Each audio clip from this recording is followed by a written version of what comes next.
नौसेना प्रमुख एडमिरल दिनेश के त्रिपाठी म्यांमार की आधिकारिक यात्रा पर हैं। इस दौरान वे म्यांमार नौसेना के वरिष्ठ नेतृत्व से मुलाकात कर द्विपक्षीय समुद्री सहयोग की समीक्षा, परिचालन संबंधों को मजबूत करने और नए अवसरों की तलाश पर चर्चा करेंगे, जिससे हिंद महासागर क्षेत्र में साझेदारी और स्थिरता को बढ़ावा भी मिलेगा।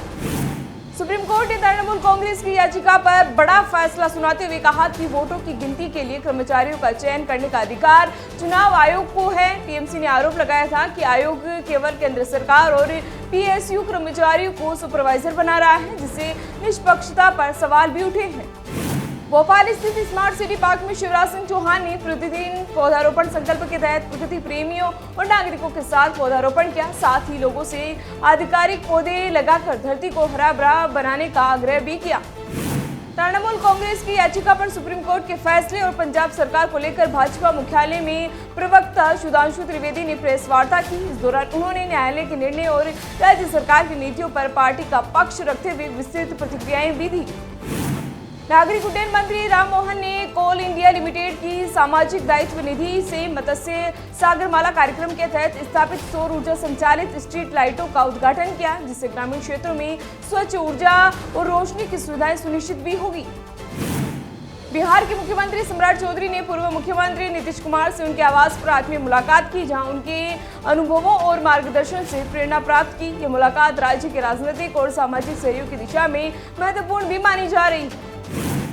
सीएम सिद्धरमैया ने विधान सौध के कॉन्फ्रेंस हॉल में राज्य के सभी विभागों की सूचना परियोजनाओं की समीक्षा, अनुमोदन और समन्वय के लिए कर्नाटक प्रगति पोर्टल और मैनुअल का शुभारंभ किया। इसके बाद उन्होंने अतिरिक्त सचिवों के साथ प्रगति समीक्षा बैठक कर विकास योजनाओं पर चर्चा भी की।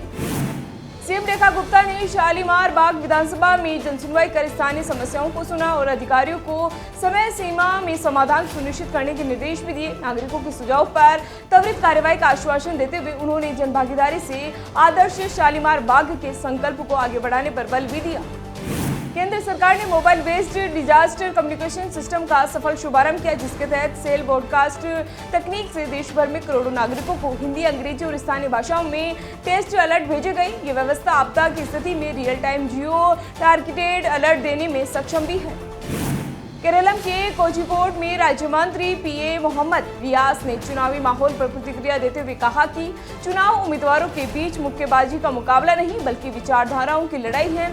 उन्होंने जोर देकर कहा कि लोकतंत्र में मुद्दों और नीतियों के आधार पर मुकाबला होना चाहिए, न कि व्यक्तिगत हमलों के जरिए।